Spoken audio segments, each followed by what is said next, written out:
Doctor Abdul Qadeer کی زندگی پر ایک نظر۔ پاکستانی ایٹم بم کے خالق ڈاکٹر عبدالقدیر خان سے، جو کہ صدر کے مشیر بھی ہیں، سیکورٹی حکام ایٹمی ٹیکنالوجی اور معلومات ایران کو فراہم کرنے کے حوالے سے پوچھ گچھ کر رہے ہیں۔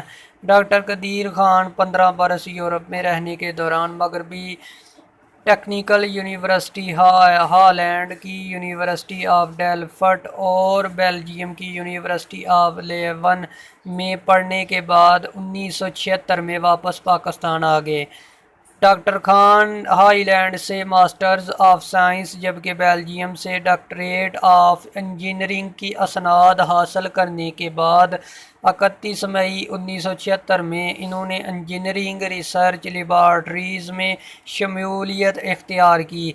اس ادارے کا نام 1 مئی 1981 کو جنرل ضیاء الحق نے تبدیل کر کے ڈاکٹر کیو خان ریسرچ لیبارٹریز رکھ دیا۔ یہ ادارہ پاکستان میں یورینیم کی افزودگی میں نمایاں مقام رکھتا ہے۔ مئی 1998 میں پاکستان نے بھارتی ایٹم بم کے تجربے کے بعد کامیاب تجربہ کیا۔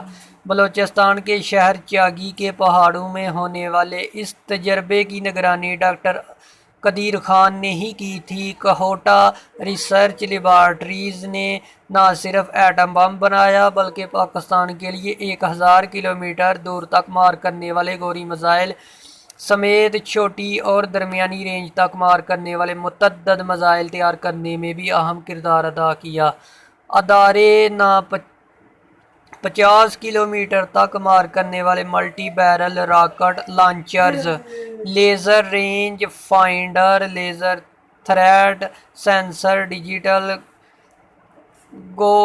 گونیومیٹر، remote control mine exploder, tank شکن گن سمیت پاک فوج کے لیے جدید دفاعی آلات کے علاوہ ٹیکسٹائل اور دیگر صنعتوں کے لیے متعدد آلات بھی بنائے۔ 1936 میں ہندوستان کے شہر بھوپال میں پیدا ہونے والے ڈاکٹر خان نے ایک کتابچے میں خود لکھا ہے کہ پاکستان کے ایٹمی پروگرام کا سنگ بنیاد ذوالفقار علی بھٹو نے رکھا اور بعد میں آنے والے حکمرانوں نے اسے پروان چڑھایا۔ ڈاکٹر قدیر خان پر ہالینڈ کی حکومت نے اہم معلومات چرانے کے الزامات کے تحت مقدمے بھی دائر کیے، لیکن ہالینڈ، بیلجیم، برطانیہ اور جرمنی کے پروفیسرز نے جب ان الزامات کا جائزہ لیا تو انہوں نے ڈاکٹر خان کو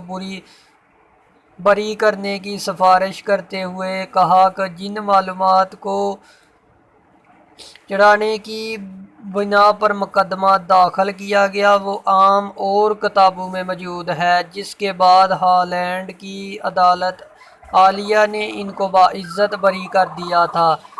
ڈاکٹر قدیر خان نے یہ بھی لکھا ہے کہ جب کہوٹہ میں ریسرچ لیبارٹری زیر تعمیر تھی تو وہ سہالہ میں پائلٹ پروجیکٹ چلا رہے تھے۔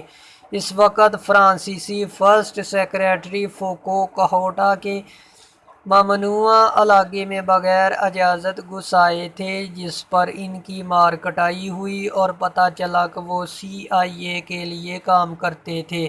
انہوں نے تہران میں اپنے CIA باس کو لکھا کہ کہوٹہ میں کچھ عجیب و غریب ہو رہا ہے۔ ڈاکٹر قدیر خان کو صدر جنرل پرویز مشرف نے بطور چیف ایگزیکٹو اپنا مشیر نامزد کیا اور جب جمالی حکومت آئی تو بھی وہ اپنے نام کے ساتھ وزیر اعظم کے مشیر کا عہدہ لکھتے ہیں، لیکن 19 دسمبر 2004 کو سینیٹ میں ڈاکٹر اسماعیل بلیدی کے سوال پر کابینہ ڈویژن کے انچارج وزیر نے جو تحریری جواب پیش کیا ہے اس میں وزیر اعظم کے مشیروں کی فہرست میں ڈاکٹر قدیر خان کا نام شامل نہیں تھا۔ ڈاکٹر قدیر خان نے ہائی لینڈ میں قیام کے دوران ایک مقامی لڑکی حنا خان سے شادی کی جو اب حنا خان کہلاتی ہیں۔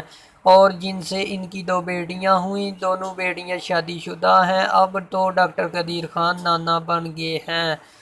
ڈاکٹر قدیر خان کو وقت بوقت 13 طلائی تمغے ملے۔ انہوں نے 150 سے زائد سائنسی تحقیقات مضامین بھی لکھے۔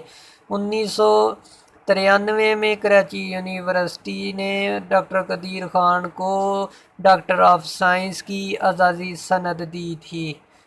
14 اگست 1996 میں صدر فاروق لاغاری نے ان کو پاکستان کا سب سے بڑا سول اعزاز نشان امتیاز دیا، جبکہ 1999 میں ہلال امتیاز کا تمغہ بھی ان کو عطا کیا گیا۔ ڈاکٹر قدیر خان نے سیچٹ کے نام سے ایک NGO بھی بنائی جو تعلیمی اور دیگر فلاحی کاموں میں سرگرم ہے۔